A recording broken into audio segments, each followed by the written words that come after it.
जननीं शारदां देवीं रामकृष्णं जगद्गुरुं पादपद्मे तयो श्रित्वा प्रणमामि मुहुर्मुहुर्। नमो श्रीयतिराजाय विवेकानंदसूरये सतचित सुखस्वरूपाय स्वामिने तापहारिणे।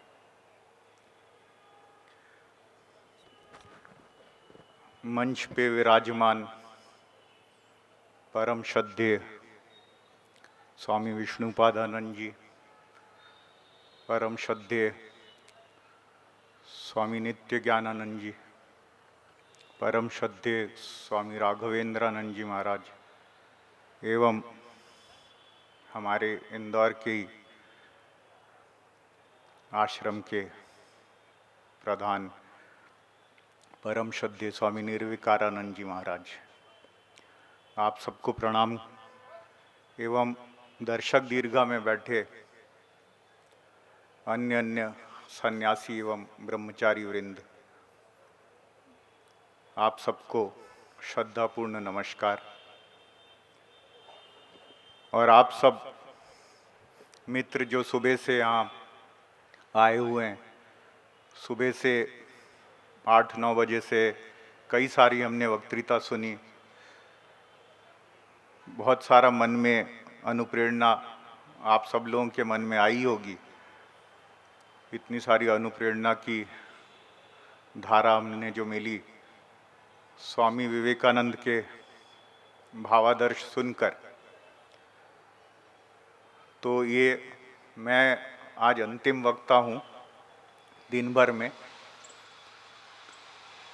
मेरा मूल विषय रहेगा स्वामी विवेकानंद का सेवा आदर्श, उसमें युवकों के प्रति उनका संदेश वो तो सम्मिलित होगा ही, क्योंकि युवकों से स्वामी विवेकानंद को विशेष आशाएं थीं। शुरू में मैं थोड़ा सा बताऊं मैं किस तरह से इस भाव से आकर्षित हुआ। मैं भी आप ही सब लोगों का ही पड़ोसी समझिए मुझे, क्योंकि भोपाल में मेरा जन्म हुआ और प्रारंभिक शिक्षा स्कूल का मेरा जीवन सारा भोपाल में निकला, तो इंदौर के तो भोपाल वाले पड़ोसी हुए। और भोपाल इंदौर में प्रतिस्पर्धा चलती रहती है, भोपाल वाले भोपाल को ज़्यादा अच्छा शहर मानते हैं, इंदौर वाले इंदौर को मानते हैं। ऐसा मैं कभी जब कोई इंदौर भोपाल वाले मिलते हैं तो मैं देखा हूँ कि कोई एक नतीजे पर आ नहीं पाते इस मामले में। तो यहाँ से ही मैं आप ही लोगों की भूमि से अपनी जो बचपन के मेरे दिन हैं गुजरे, भोपाल की गली सड़कों पर घूमता हुआ, एकदम बाकी सब जैसे उस उम्र में होते हैं लड़के, उसी मिजाज का मैं भी पूरी तरह से था। फिर मैं बाकी सभी की तरह जैसे परीक्षाओं में बैठना, तो 10वीं के बाद मैंने साइंस विषय ले लिया, फिर आईआईटी की परीक्षा दी तो उसमें चयन हो गया, तो आईआईटी में गया मैं खड़गपुर में। और फिर मैं 1 साल इन्फोसिस में बेंगलोर में काम किया, सॉफ्टवेयर कंपनी इन्फोसिस, आप लोग ने नाम सुना होगा। उस समय छोटी कंपनी थी, अभी धीरे धीरे बहुत बड़ी हो गई। ये मैं 99 की बात कर रहा हूँ। फिर मैं वहाँ से फिर परीक्षा देने का थोड़ा, एक परीक्षा दे के उसमें सफल होने का एक थोड़ा अलग आकर्षण रहता है, एक अचीवमेंट की तरह लगता है। तो इसलिए मैंने फिर आईआईएम की परीक्षा दी, जो कैट का एग्ज़ाम होता है आईआईएम एमबीए के लिए। उसमें फिर चयनित होने के कारण फिर मैं आईआईएम कैलकाटा में गया। तो मेरा एक बड़ा ही नियमित रूप से, जैसा रेगुलर किसी भी रेगुलर ट्रेजेक्ट्री बोलें, उस पर मेरा भी चलना हो ही रहा था। पर इसके बीच में थोड़ा पहले से ही हल्का हल्का स्वामी विवेकानंद का पठन थोड़ा सा मैंने किया था, अधिक मात्रा में तो नहीं, थोड़ा सा। उनका कर्म योग जैसे हुआ, या उनके कुछ विदेश में दिए हुए लेक्चर्स, शिकागो लेक्चर्स तो थे ही, उसके अलावा भी जो थे थोड़ा सा ज्ञान योग के लेक्चर्स जो उन्होंने अमेरिका और इंग्लैंड में दिए, तो ये सब हल्का मैं पढ़ा। कुछ ऐसी शिविरों में मैं आया, बेंगलोर में एक ऐसी मैं 2 दिन के शिविर में गया था, जिसे कि रामकृष्ण विवेकानंद भावधारा की वॉलेंटियर्स ने ऑर्गेनाइज किया था, और उसमें थोड़ा ज़्यादा रूप से 2 दिन थोड़ा और घनीभूत रूप से वेदांत के बारे में, स्वामी विवेकानंद के और दार्शनिक जो उनकी नींव थी, जो भारतवर्ष का दर्शन है वेदांत, उसके थोड़ा सा स्पर्श में आए। पर वो जो है मुझे बहुत आकर्षित किया। फिर तो मैं तब मैं बेंगलोर में था, जॉब कर रहा था। उसके बाद ही मेरा चूंकि आईआईएम में सिलेक्शन हो गया तो मैं इधर आ गया कलकत्ता। पर धीरे धीरे मुझे ये लगा कि ये मटीरियलिस्टिक जीवन में जो है विशेष ये उसमें कोई सार नहीं है विशेष। एक तो मैं थोड़ा सा बताऊं कि मैं बहुत ही उस उम्र में मैं काफ़ी अहंकार मेरे अंदर था, दम्भी किस्म का मैं था स्वभाव से। मतलब कोई भी जो है, बाकी जो लोग हैं, समझता था कि अरे हम भी यही कर सकते हैं। किसी ने भी कोई काम किया, सोचेंगे अरे इसमें क्या, वो मैं भी कर सकता हूँ। चाहे उस चीज़ में अपन अच्छे हो या ना हो, ये सोचना कि अरे हम भी थोड़ा सा करें तो कर लें, क्या है। तो किसी को भी अपने से बड़ा नहीं मानने का अहंकारी किस्म का था वो। कोई हमसे ज़्यादा अच्छे रैंक या ये लाता था तो भी लगता अरे हमने कम अध्ययन किया इसलिए वो आगे निकल गया, वरना क्या है, हमसे आगे कौन जाएगा। इस किस्म का दम्भ भाव भी मेरे अंदर था। तो मैं किसी को भी, मतलब एक लाइन में बोलूं तो आपको आश्चर्य होगा, किसी को भी अपने समकक्ष मानता ही नहीं था, अंदर ही अंदर, भली बोलूं नहीं, मन ही मन मुझे ऐसा लगता था। पर जब मैंने स्वामी विवेकानंद का अध्ययन शुरू किया तो मुझे सबसे पहले एक ऐसा व्यक्तित्व दिखाई दिया जिसमें मुझे एकदम स्पष्ट रूप से लगा कि ये सुपीरियर है मेरे से। मुझे लगता है जीवन में पहली बार मुझे स्पष्ट रूप से कोई लगा हो कि ये सुपीरियर है मेरे से, ये श्रेष्ठ है, इसमें कोई संशय की बात ही नहीं है। मतलब ये लाइट और डार्क की तरह क्लियर है कि he is much much superior, this person is much much superior, one can not compete, come in any competition with this person. ऐसा भाव मेरे अंदर उतर गया। तो आप समझ ही सकते हैं, एक दम्भी व्यक्ति जो ऐसा सहज रूप से किसी को अपने समकक्ष नहीं मानता था, अपने कोई 30 खां समझता था, बोल सकते हैं। तो वो जो है इस तरह से वो स्वामी विवेकानंद के साहित्य के टच में आके एक ऐसा उसने आदर्श व्यक्ति पाया कि लगा कि कोई जीवन अगर जीना चाहिए तो इनके बताए हुए रास्ते पर, इन्होंने जो ढांचा दिया है, जो ढांचा दे के गए, और ये हमें मिलता है स्वामी विवेकानंद के साहित्य से। वे कैसा आदर्श जीवन चाहते थे, एकदम बचपन की अवस्था से, बचपन से कैसा जीवन होना चाहिए, युवावस्था में कैसा जीवन होना चाहिए, एक जीवन एक महान आदर्श के लिए कैसे समर्पित कर सकते हैं हम। तो ये मुझे जो है स्वामी विवेकानंद से मिला। फिर मैं धीरे धीरे, मेरा चूंकि ये जरूर था कि मेरे को एक रूटीन लाइफ में ऐसे ही धनोपार्जन करूं, बड़ी सैलरीज की जॉब करूं, उसमें मुझे कोई अंत नहीं दिखाई देता। मुझे लगता था ऐसे तो हजारों लाखों लोग आज पैदाइशी, आज समझ लीजिए मुकेश अंबानी है, उनका नाती पोता भी जिस दिन जन्म होगा वो किसी भी आईआईएम या आईआईटी वाले से कई गुना ज़्यादा धनवानों के पैदा ही होगा डे 1 में। तो ये कौन सी प्रतिस्पर्धा जिसमें लगे हुए हैं, सिर्फ ये रिले रेस की तरह है कि हम अपनी अगली पीढ़ी को थोड़ा सा और धनवान बना दें, कि हम समझ लीजिए मिडिल क्लास में हुए तो उन्हें अपर मिडिल क्लास में बैटन दे दें, हम लोअर मिडिल क्लास हुए तो उन्हें मिडिल क्लास में एक पायदान ऊपर पहुंचा दें, अपनी अगली जनरेशन को, अपने बच्चों को। इससे ज़्यादा मुझे कोई और अर्थ नहीं दिखाई दिया इस तरह की प्योरली मटीरियलिस्टिक करियर जो है। तो मैं ये देखने लगा कि कोई भी अचीवमेंट करने की इच्छा हर एक में रहती है, अचीव करने की, पर वो अचीवमेंट का स्वरूप क्या हो, ये मेरे सामने थोड़ा उस समय क्लियर होते गया। तो मैं अचीवमेंट उसके बाद कंट्रीब्यूशन के रूप से अचीवमेंट को मैं देखने लगा, कंट्रीब्यूशन के रूप से, कि हम जितना कंट्रीब्यूट करें वो हमारा अचीवमेंट है। क्योंकि मुझे ये लगा कि पिछले 100 साल में, आज से 50 साल पहले सबसे धनी व्यक्ति कौन था, हम लोग को नाम भी नहीं मालूम सारे विश्व में। आप लोग बता सकते हैं 100 साल पहले विश्व का सबसे धनी व्यक्ति कौन था? किसी को भी नाम मालूम है? नहीं मालूम होगा। 75 साल पहले नहीं मालूम होगा, 50 साल पहले नहीं मालूम होगा, शायद 25-30 साल पहले से मालूम होगा, बिल गेट्स आए और ये आए, फिर वो 2-3 लोग हैं वही बदल बदल के रहे धनवान लोग। तो पिछले 25-30 साल से हमें मालूम है, जबकि हम पिछले गौतम बुद्ध 2600 साल पहले थे, हमें मालूम है। शंकराचार्य 1300 साल पहले वो हमें मालूम है। हर शताब्दी में, मानव इतिहास की हर शताब्दी में एक एक ऐसे महान व्यक्ति का लगभग हम लोग नाम जानते होंगे विश्व इतिहास में। इतने सारे पिछली 25-26 शताब्दियों का, जब से ये डॉक्यूमेंटेड हिस्ट्री शुरू हुई तब से जो है हमें हर सेंचुरी में एक एक ग्रेट पर्सन का हमें नाम मालूम है। और हम आज से 50 साल पहले का भी विश्व में सबसे धनवान व्यक्ति का नाम नहीं जानते। क्यों? सही बात है या नहीं है? तो इससे हमें प्रमाण मिलता है कि ये कितना सतही, कितना सुपरफिशियल अचीवमेंट है, सिर्फ अगर हम पैसों के ढंग से देखें। पर पैसे कमाने वालों में भी कुछ लोगों के नाम काफी लंबे जाते हैं, जैसे कि समझ लीजिए रॉकफेलर हुए, बहुत बड़े फिलेंथ्रोपिस्ट, उन्होंने दान धर्म में लगाई अपनी पूरी पूंजी। या फोर्ड फैमिली हुई, जिनकी फोर्ड फाउंडेशन है। कार्नेजी बोल के हो, जिन्होंने कार्नेजी मेलॉन यूनिवर्सिटी स्थापित की अमेरिका में।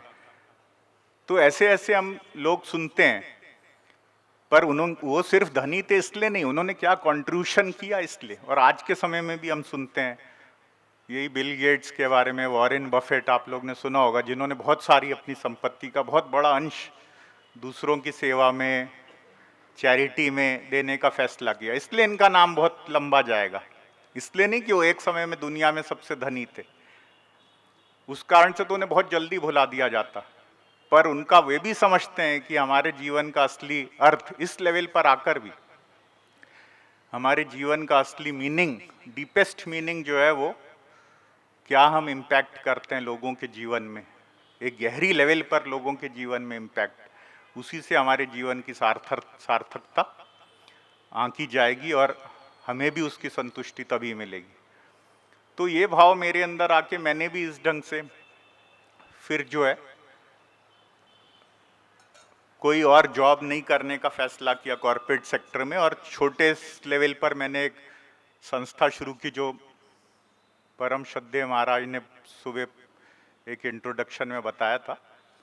और साथ ही साथ मेरा बहुत ही एक महत्वपूर्ण साइड रहा कि रामकृष्ण संघ के सन्यासियों से मेरा लगातार मेल जोल, उनसे साथ में रह के उनसे प्रेरणा लगातार लेते रहना।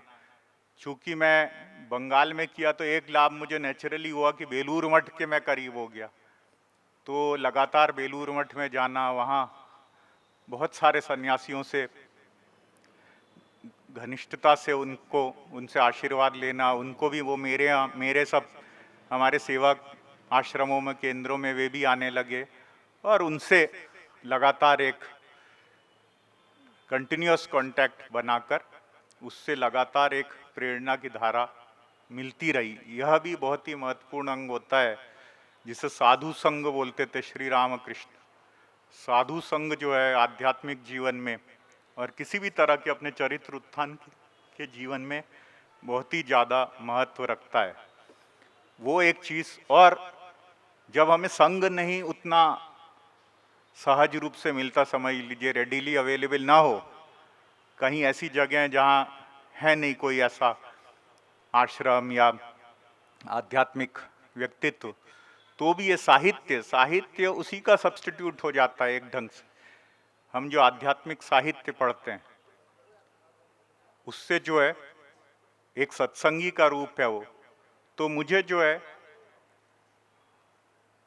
है इसी तरह से स्वामी विवेकानंद का पढ़ा, फिर मेरे हाथ में एक पुस्तक आई, उस पुस्तक का मैं बताना चाहता हूँ आप लोगों को। बहुत ही प्रारंभिक अवस्था में आई थी, जब मैं ये काम शुरू ही किया ही था मैंने, आज से 17 साल पहले।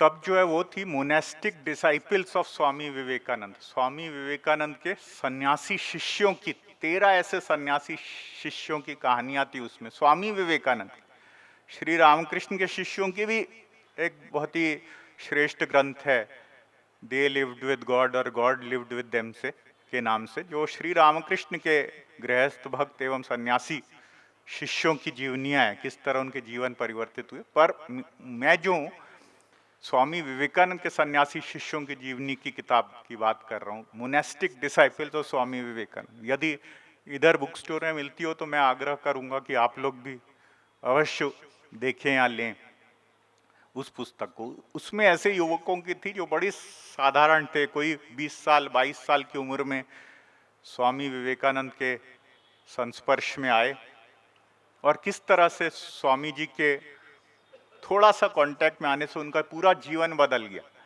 उन लोग ने महत आदर्श को अपने सामने लिया। उनमें से मैं एक आध दो का आपको बताना चाहूँगा कि मेरे ऊपर बहुत ही गंभीर प्रभाव, बहुत ही डीप इन्फ्लुएंस हुई। एक थे उनमें से स्वामी कल्याणानंद जी। स्वामी कल्याणानंद जी जो उस बाद में कल्याणानंद जी हुए, वो शुरू में तो एक युवक थे 19-20 साल के, पूर्व बंगाल, ईस्ट बंगाल जो अभी बांग्लादेश हो गया, उस क्षेत्र के। और वहाँ से वो आए, तब स्वामी जी ने उन्हें बोला कि सुन, मैं जो उत्तराखंड में जब घूमा करता था तब वहाँ पे मैंने बहुत सारे साधुओं की दुर्दशा देखी। जब बीमार हो जाते हैं या वृद्ध अवस्था में कोई उनकी देखरेख करने के लिए नहीं होता, बड़ा कष्ट सह के उनके दिन जाते हैं। एवं सिर्फ साधुओं के नहीं, बाकी और जो भक्त लोग, बहुत सारे लोग वहाँ पर हरिद्वार, ऋषिकेश, उन सब क्षेत्रों में अपना जीवन के आखिरी समय गुजारने के लिए जाते हैं कि यहीं पे हमारा शरीर जाए। उन सब की तू क्या कुछ सेवा कर सकता है? तू उधर ही चले जा और काम कर, उधर जाके कभी यहाँ लौट के ही मत आना, वहीं करते करते मर जाना। ऐसी बात बोल के उन्होंने भेज दिया उन्हें। मेरे को ये असाधारण बात लगी कि ये गुरु जो है, ये कैसा गुरु है जो एक ऐसा आशीर्वाद देके भेज रहा है कि तू आना ही मत यहाँ वापस कभी, और उधर ही करते करते मर जाना। असाधारण। ये स्वामी विवेकानंद के ऐसा व्यक्ति, ऐसे आशीर्वाद, मृत्यु का आशीर्वाद। हाँ, जैसा कि हमने एक पूर्व वक्तव्य में सुना कि स्वामी जी ने कहा कि मृत्यु पर निरंतर चिंता करो। कुछ युवकों को मृत्यु पर निरंतर चिंता करो, उसी से तुम्हारे मन में वैराग्य, और वैराग्य के फलस्वरूप एक अदम्य साहस का जन्म होगा। तो कल्याणानंद जी वहां गए और उन्होंने पहले भिक्षा के माध्यम से धीरे धीरे भिक्षा करते थे। उससे कुछ दवाइयाँ, औषधियाँ खरीद के जहाँ पे रोगी कोई दिखता था उसे देते थे।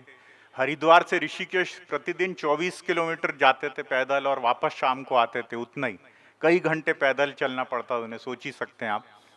और इस तरह से रास्ते भर में जो रोगी दिखते उनको अपने साधन के हिसाब से जितना भी कर सकते थे करते। धीरे धीरे उनके साथ और एक स्वामी जी का शिष्य जुड़ गया, स्वामी निश्चयानंद, और दूसरे जन प्रभावित होकर आने लगे। पहले पहले उस क्षेत्र के जो साधु थे, जो कि परंपरागत साधु थे, ऑर्थोडॉक्स ऑर्डर्स के, मतलब जो ट्रेडिशनली चलते हैं, जिसमें सेवा का ऐसा कोई कॉन्सेप्ट ही नहीं था, लोगों की सेवा करने। सेवा पुण्य का कॉन्सेप्ट था कि भाई गृहस्थ लोग जो संसार में, वे यदि परोपकार करें उन्हें पुण्य मिलेगा, आगे उसका लाभ मिलेगा, बस यहाँ तक की सीमित था। आध्यात्मिक जीवन में या मोक्षार्थ कोई उसका प्रयोजन है, मोक्ष के लिए कोई उसका प्रयोजन है सेवा का, ऐसा कोई कॉन्सेप्ट विशेष दिखाई नहीं देता था। तो इसलिए जो है वहाँ के साधु लोगों ने भी इनको बहिष्कार कर दिया। इनको कहीं पे कोई वहाँ भंडारा होता था, साधु सम्मेलन होता था, तो इन लोगों को बुलाया ही नहीं जाता था। किनको? कल्याणानंद जी और निश्चयानंद जी जो उनके साथी थे, इनको भंगी साधु का नाम बोला जाता था कि तुम तो ऐसा मलमूत्र साफ करते हो रोगी लोगों की, हाँ, जहाँ तहाँ कचरा उठाते हो, नहलाते धुलाते हो, क्या है ये? कोई साधुओं का काम है? तुम तो भंगी साधु हो, भंगी हो। तो भंगी साधु करके नाम चल गया उनका। धीरे धीरे कोई एक बहुत ही उपलब्धि संपन्न, आध्यात्मिक उपलब्धि संपन्न एक और महापुरुष साधु वहाँ हुए। उन्होंने फिर बाकियों को बताया कि अरे भाई क्या बोल रहे हो, तो ये लोग तो सच्चे मायने में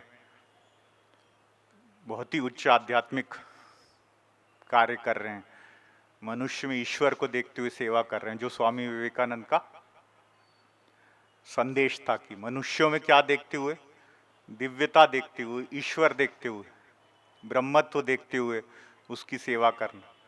तो वहां से जाके जो है उस समय में आप सोच सकते हैं स्वामी विवेकानंद ने जब ये सेवा का आदर्श दिया तो कितना रेवोल्यूशनरी कॉन्सेप्ट था। आज हम लोगों को रूटीन बात लगती, आप में से काफी लोगों को लगता होगा ये तो हम सुनते रहते हैं, पर उस समय कितना रेडिकल कॉन्सेप्ट था, हाईली रेवोल्यूशनरी, क्रांतिकारी भाव था कि सन्यासी लोग एवं अन्य अन्य आध्यात्मिक जो जिज्ञासु हैं, आध्यात्मिक जीवन में चेष्टा करने वाले लोग हैं, साधक हैं, वे सेवा को एक आध्यात्मिक साधना का रूप दें, आध्यात्मिक जीवन का अभिन्न अंग स्वामी विवेकानंद ने बनाया इस सेवा को। नहीं थी मार्गरेट, तो मार्गरेट नोबेल उनका नाम था। इंग्लैंड में पहली बार जब स्वामी जी आए 1895 में, अमेरिका में थे, अमेरिका से इंग्लैंड गए और अगले साल फिर 1896 में दोबारा आए। तो ये 1896 में उन्होंने मिस नोबेल माने भविष्य में निवेदिता, उन्होंने ये प्रश्न लिखा कि आपका असल में क्या है, मिशन क्या है, आपका आदर्श, what is your ideal, can you clearly state it, ऐसा कुछ लिखा होगा। हमें ये नहीं मालूम एग्जैक्ट क्या लिखा था, पर स्वामी जी का जवाब उपलब्ध है जो उन्होंने 1896 में एक पत्र में लिखा कि my ideal indeed can be put in a few words, that is to preach unto mankind its divinity and how to manifest it in every moment of one's life। मेरे जीवन का आदर्श कुछ ही शब्दों में कहा जा सकता, कुछ ही शब्दों में मैं बता सकता हूँ, और वो है मनुष्य को उसकी अंतर्निहित दिव्यता के प्रति जगाना, सचेतन करना कि तुम्हारे अंदर दिव्यता है, तुम दिव्य हो, एवं जीवन के हर पदक्षेप, हर स्टेप, हर कदम पर किस तरह उसे हम अभिव्यक्त कर सकते, इस दिव्यता को हर कदम पर किस तरह अभिव्यक्त कर सकते। सिर्फ ये थ्योरेटिकल कॉन्सेप्ट नहीं रह जाए कि हम दिव्य हैं, हमारे हर एक्शन से, हर each and every step of our life should bear the stamp of that divinity.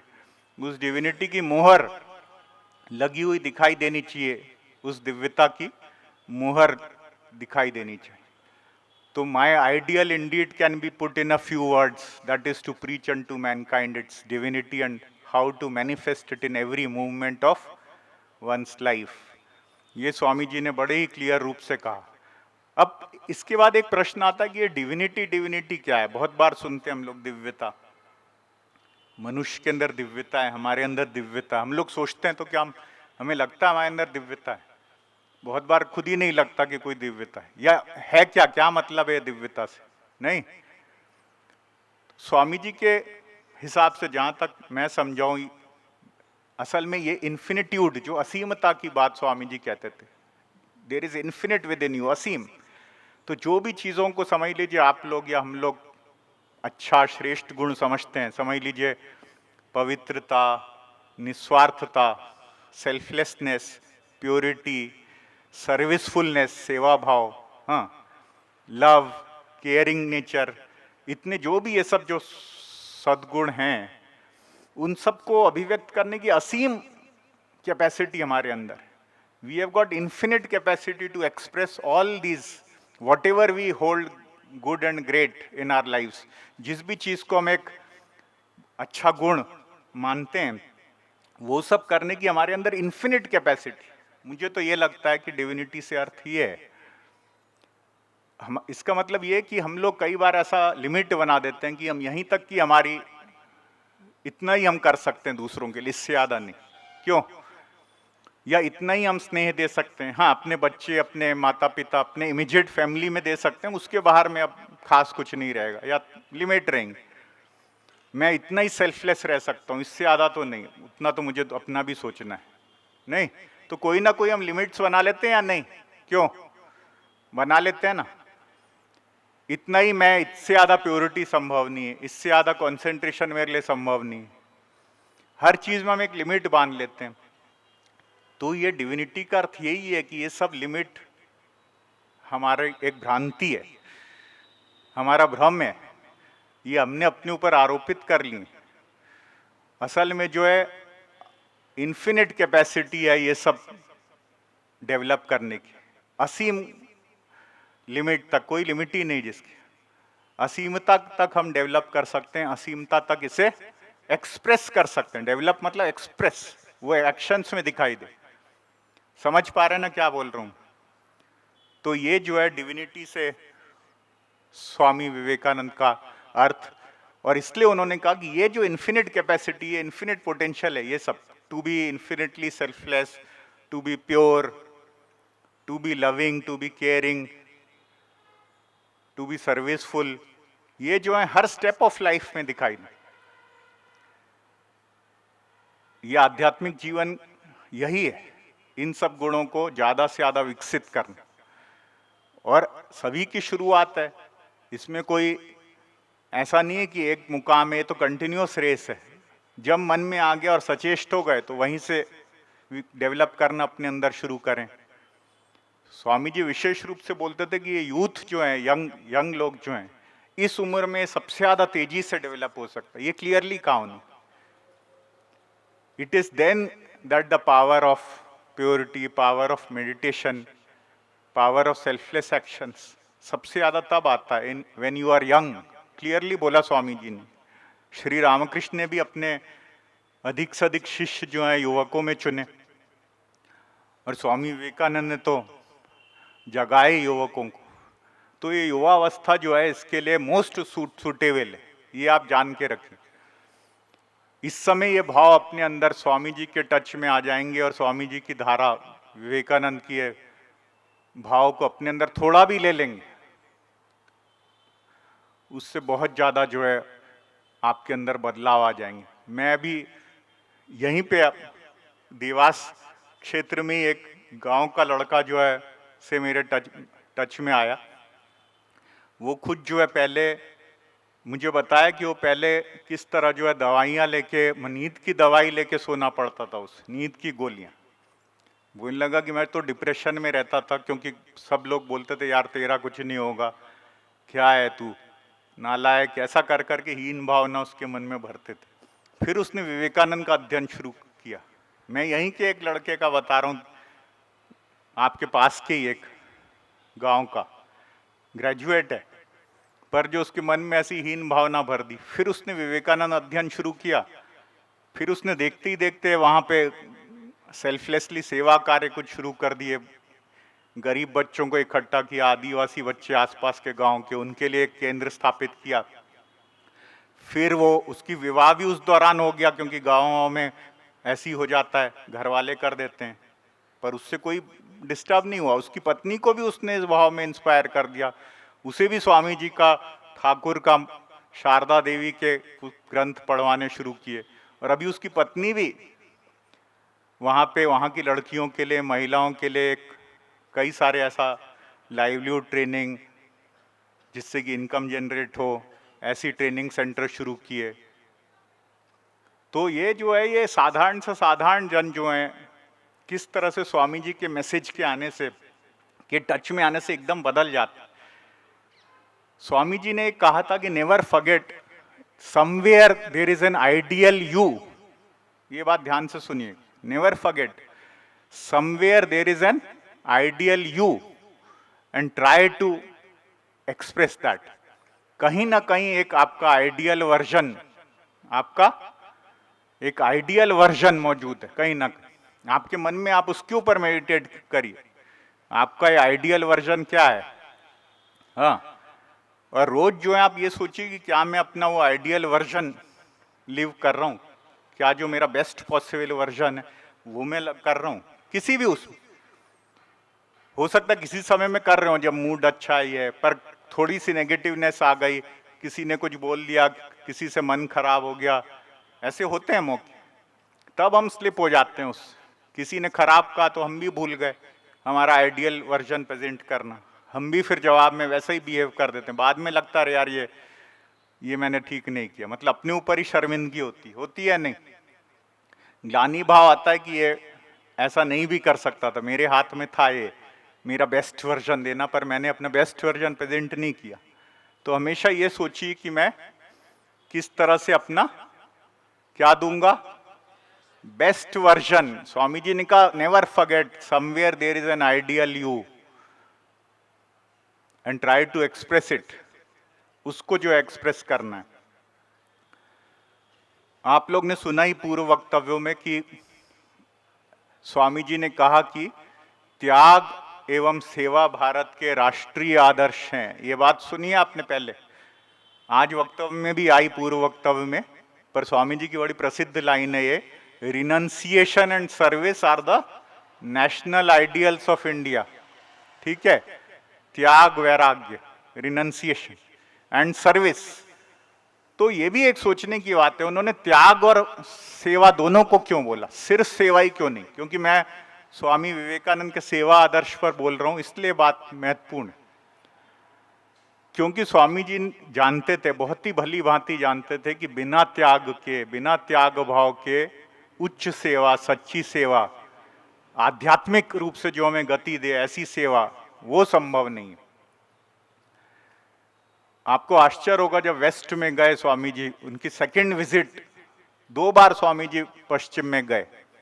एक बार पहले 3.5-4 साल जब अमेरिका इंग्लैंड रहे, 1893 से 1897, 1893 से 97, जब शिकागो का हुआ 1893 में, उसके बाद फिर लौट के आए यहाँ पे भारत में। उन्होंने सारे भारत को जगाया, जो आपने सुना कोलंबो टू अल्मोड़ा तक उनके वक्तृता, हाँ, सारे भारत को जगाया और रामकृष्ण मठ मिशन की स्थापना की। एक नया तरह का संन्यास धर्म एवं आध्यात्मिक साधना के रास्ते खोले स्वामी जी ने, सेवा आदर्श को केंद्र में रखते हुए।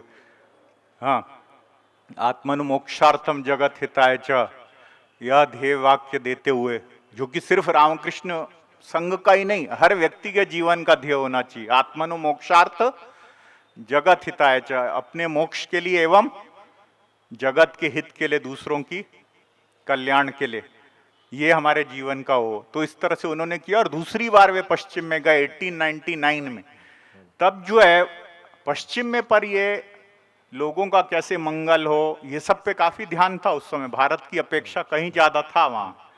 तो स्वामी जी प्रभावित भी थे उससे, पर उसकी लिमिटेशन भी वे जानते थे। ये बात ध्यान से सुनिएगा, उसकी भी लिमिटेशन जानते थे। सिर्फ मटीरियलिज्म के ऊपर जो वेलफेयर क्रिएटेड है, मटीरियलिज्म के ऊपर जो वेलफेयर क्रिएटेड है, वो भी लिमिटेड होता है। आज हमारी सरकारें, हमारी ब्यूरोक्रेसी, अफसरशाही, हमारे राजनेता सभी तो बात करते हैं देश के विकास की, करते हैं नहीं, और कर भी रहे हैं काम, सरकारें भी काम करती हैं, ऐसा नहीं हो रहा है, करते हैं अपनी अपनी जितना समझते हैं और जितना उनकी निष्ठा है उसमें, उस ढंग से करते हैं। पर क्या उससे जो लोगों को मिल रहा है, उससे जो कर रहे हैं उनकी क्या आध्यात्मिक उन्नति हो रही है? और क्या जिन्हें वे मिल रही है सेवाएं, उनकी क्या आध्यात्मिक उन्नति हो रही है? नहीं हो रही। क्यों?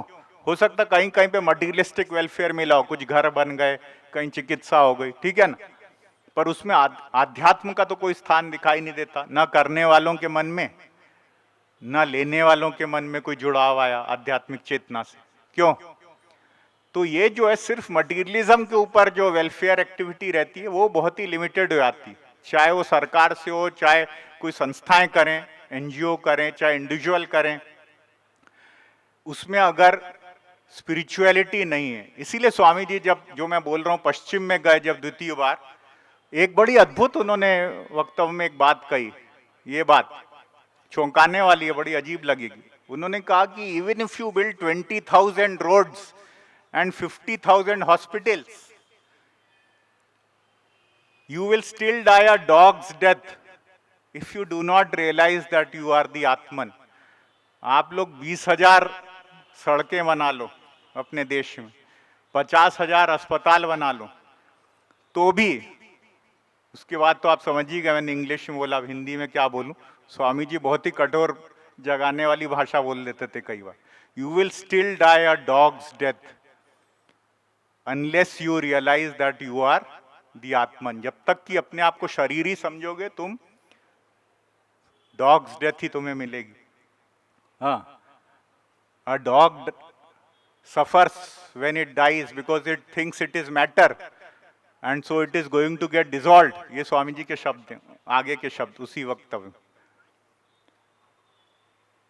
तो जब तक कि यह नहीं मानोगे कि मेरे अंदर मैं एक अशरीरी तत्व हूं, आत्मन हूं, ब्रह्म, तब तक कि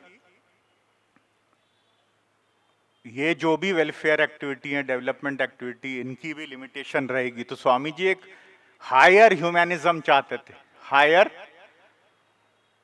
हायर उच्च मानववाद, जो कि किस पर आधारित हो, आत्म तत्व पर आधारित हो, कि मनुष्य जो है क्या है, आत्मन है। हम सब क्या है, आत्मन बोलते हैं वेदांत में उसे, आत्म तत्व, हाँ, ब्रह्म जिसे बोलते हैं।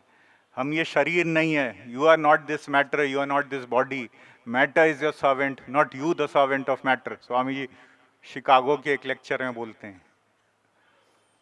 तो यह जो है, इसलिए त्याग का स्थान है। मेरे ख्याल से अभी 5-6 मिनट का समय मेरे पास और है, तो इसलिए इसको और थोड़ा सा कंप्लीट करते हुए फिर मैं समाप्त करूंगा। इसलिए जो है त्याग और सेवा दोनों पे, क्योंकि रिनंसिएशन, ये जो भाव है कि मैं आत्मन हूं, रिनंसिएशन मने ही है मैं जो आत्मन हूं, आत्म तत्व पर प्रतिष्ठित होकर हम कार्य करें, जितना भी क्लोज जा सके। आपको लगेगा यार ये तो बड़ी बड़ी बात कर रहे हैं, आत्म तत्व पर प्रतिष्ठित होना माने क्या, जितना भी हम अपने अंदर एक धारा है, अपरिवर्तनशील तत्व, जितना भी हम करीब महसूस करें अपने अंदर शरीर बोध को, स्वार्थ को, किसी भी तरह के अच्छा काम करते हुए भी अहंकार आ जाता है, या प्रत्याशा की भावना रह जाती कि मैंने जिनके लिए किया है उनसे मुझे कृतज्ञता का भाव मिले, मुझे प्रशंसा मिले, नहीं, ये भाव रहती हैं, क्योंकि मैं भी ये करते आया हूं। मैं बहुत सारे ऐसे गिरा हूं, मैं बहुत सारे स्लिप मैं खाया हूं पिटफॉल्स पर, जहां पे मुझे बहुत सारे अटैचमेंट मुझे भी हुए, जिनसे मैंने आशा किया था बहुत, फिर उनसे एकदम ही कोई दूसरे किस्म का आचरण मिला, तो बहुत दुख सहना पड़ा मुझे।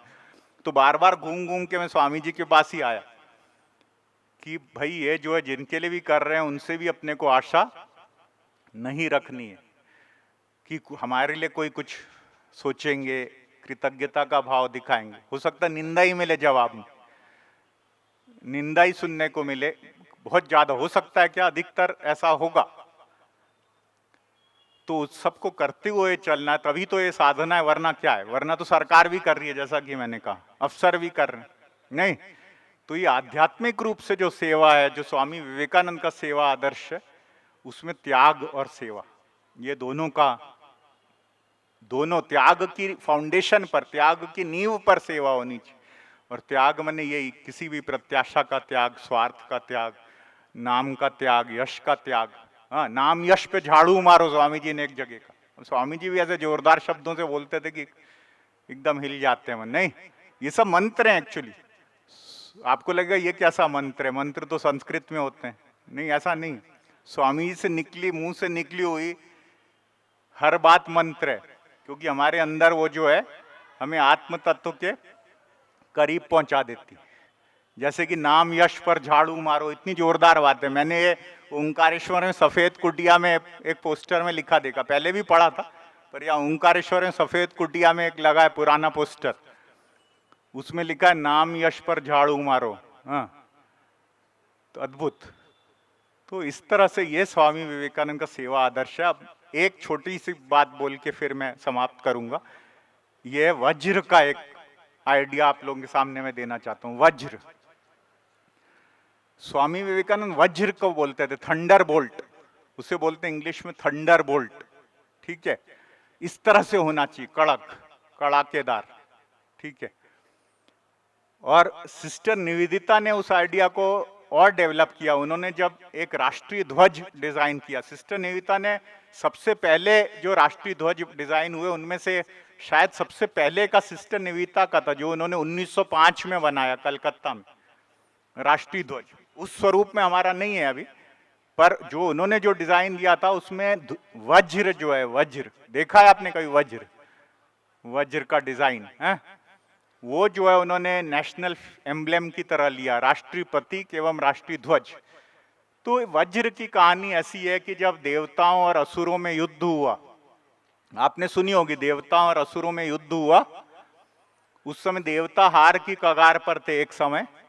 तो उन्हें ऐसा किसी ने परामर्श दिया कि यदि कोई ऐसा व्यक्ति मिले जो जीवित अवस्था में अपना शरीर बलिदान करने को तैयार हो, उसकी अस्थियों से, हड्डियों से उसी समय जीते जी डोनेट करे, माने गिफ्ट करे, दे, उसकी अस्थियों से तब अगर जो कोई अस्त्र बनेगा, वो अस्त्र से अगर तुम लोग युद्ध करोगे तभी तुम जीत सकते हो।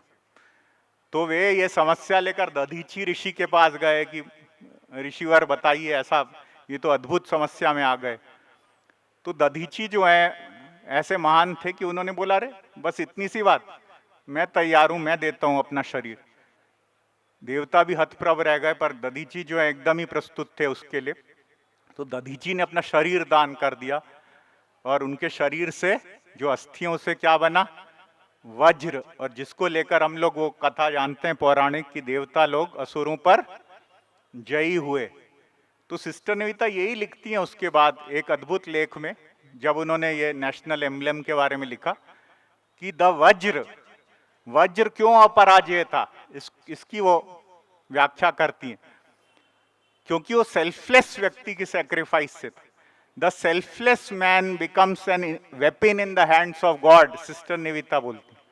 द सेल्फलेस मैन मतलब man and women, selfless human being becomes a क्या, weapon in the hands of God, भगवान के हाथ में एक अस्त्र की तरह हो जाता है निस्वार्थ व्यक्ति।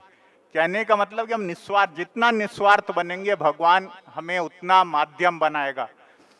जो भी अच्छे कार्य फिर हमसे जो भी होंगे वे अच्छे कार्य होंगे जिनसे सबका मंगल होगा, सारे जगत का मंगल होगा, हम जितनी मात्रा में निस्वार्थ बनेंगे। The selfless man becomes a weapon in the hands of God and therefore ये इनविंसिबल हो जाता है। स्वामी जी भी यही बोलते थे कि सेल्फलेसनेस के सामने the pure will, everything will have to bow down before the pure will, pure and selfless will, because that comes straight from God. ये स्वामी जी बोलते थे, एक निस्वार्थ भाव के नीचे सभी को झुकना पड़ेगा, क्योंकि वो भगवान से ही, ईश्वर से ही आ रहा है सीधे। तो ये वज्र का आइडिया मैं आप लोगों के साथ शेयर करना चाहता था, क्योंकि मुझे बहुत ही पावरफुल और इंस्पायरिंग आइडिया लगता है। उस समय भी कई लोगों ने इसे वज्र को अपने लोगों की तरह बनाया। आचार्य जगदीश चंद्र बसु का जो बसु विज्ञान मंदिर था उस समय, उन्होंने किया। बाद में परमवीर चक्र जो है हमारे आर्म्ड फोर्सेस का हाईएस्ट जो अवार्ड है, उसका भी वज्र जो है मोटो है, वज्र जो है परमवीर चक्र में शामिल है। तो ये आज मुझे यहाँ आकर स्वामी विवेकानंद के संपर्क में, जो कि मेरे प्रेरणा पुरुष तो हैं ही, मतलब उसमें तो कोई शक ही नहीं है, बल्कि स्वामी विवेकानंद जी ने पूरा रामकृष्ण परंपरा, रामकृष्ण विवेकानंद परंपरा, रामकृष्ण मठ मिशन, आज रामकृष्ण मठ मिशन अगर नहीं होता तो मेरे जैसे व्यक्ति कुछ भी नहीं कर पाए होते। मैं जो भी अगर कुछ थोड़ा बहुत जो भी हमसे, मेरे साथियों से, हमारी संस्था के दूसरे सेवावतियों से जितना भी कुछ हुआ है, ये रामकृष्ण विवेकानंद भावधारा का आंचल पकड़ के, उसका सहारा लेके, उससे पुष्ट होकर, उसी से जो हमें थोड़ी बहुत शक्ति मिली है उसी से ये हम कर पाए। तो श्री रामकृष्ण देव, माँ शारदा देवी, स्वामी विवेकानंद एवं समस्त रामकृष्ण विवेकानंद भावधारा को प्रणाम करते हुए आप सबको आपके भविष्य के लिए शुभकामना देते हुए मैं अपना अभी वाणी को विराम देता हूं।